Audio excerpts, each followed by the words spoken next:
is really how do you get rid of the ones who are hell-bent on murdering Jewish people, while minimizing civilian casualties, and then ultimately stopping the sort of propaganda that is convincing people to engage in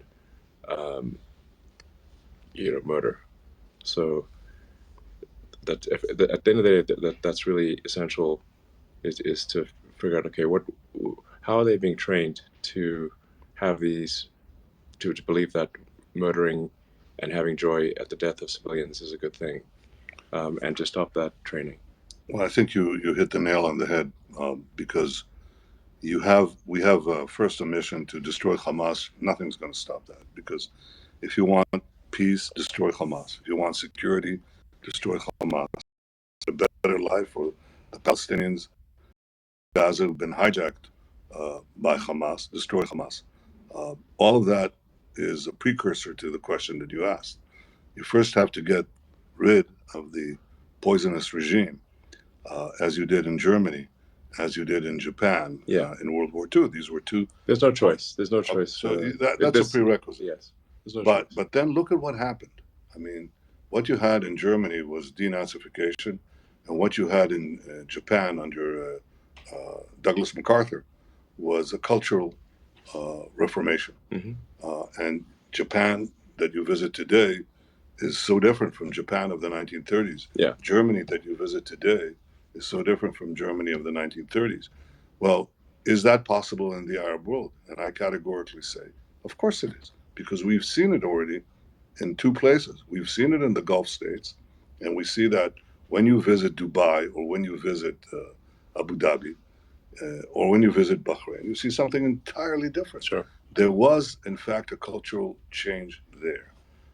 And let me say that same thing is, in my opinion, happening to a considerable extent in Saudi Arabia. The de-radicalization of these Muslim countries, these Arab countries, some of it already took place, some of it is taking place. Yeah. But there's another country with a substantial Arab minority where that is already taken place, and that's called Israel. Yeah. 20% of our citizens are Arabs, most of them Muslim. Right. They serve on, in high places in the academy, in the Supreme Court, in the Knesset, and so on. And I'm not saying that there isn't some radicalism there, but mostly there isn't. Right. And in fact, they're integrated into the society. So we have to do the same thing. We have to demilitarize Gaza after the destruction of Hamas, and we have to de-radicalize Gaza, and that will take some time, especially work on the mosques and on the schools. That's where children are, imbibe their values. Yeah. And then we have to also rebuild Gaza, and I hope to have our Arab friends help in that context. Yeah, and I'd like to help as well. So I think it's important to pair firmness in taking out the terrorists, those who wish or intent on murder, and then at the same time to then help those who remain, which is also what happened in Germany and Japan. Exactly right. It's interesting because this is quite a rare thing in history. Usually the victor pillages the loser, and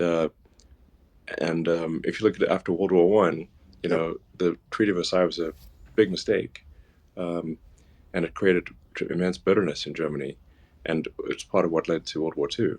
And then World War II, that people realized, listen, we actually need to rebuild the economies, and instead of punishing them.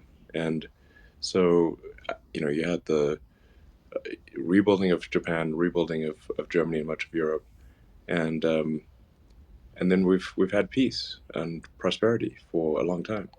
I think that this is possible, but it has that small prerequisite. I'm saying small, and I don't really mean small. It's a big job of getting rid of Hamas, which we will. And remember that what Israel suffered on this ignominious day of October 7th was proportionately like 29/11s.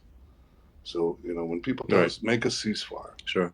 And Hamas says, well, if we're still around, we're going to do it again and again and again. That's a direct quote. Yes. Okay, so would you make you don't need to read between the lines. No, you just read the lines.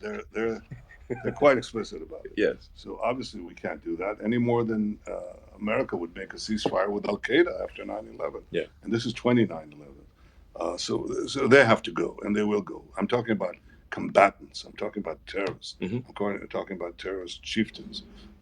But then I think we can build a different future with the Palestinians. And the thing that I have to also really respond to is these demonstrations against Israel, which is the only force that is taking measures to prevent civilian casualties.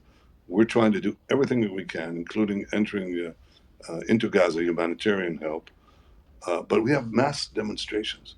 Where were these demonstrations when over 1 million Arabs and Muslims were killed in Syria, in Yemen, many of them starving to death, those who didn't die in explosions and in battle? Where were the demonstrations in London, in Paris, in San Francisco, in Washington? Where are they? No, I think the answer is they don't care about the Palestinians. Right. They hate Israel, and they hate Israel because they hate America, and they say so. They say from the river, free Palestine from the river to the sea. Right. You know what the river to the sea means? Yes.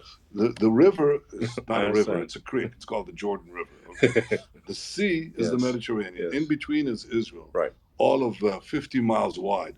When they say free Palestine from the river to the sea, they say destroy Israel. Yeah. So they're demonstrating for the destruction of Israel on behalf of people who committed the worst savagery perpetrated on the Jewish people since the Holocaust.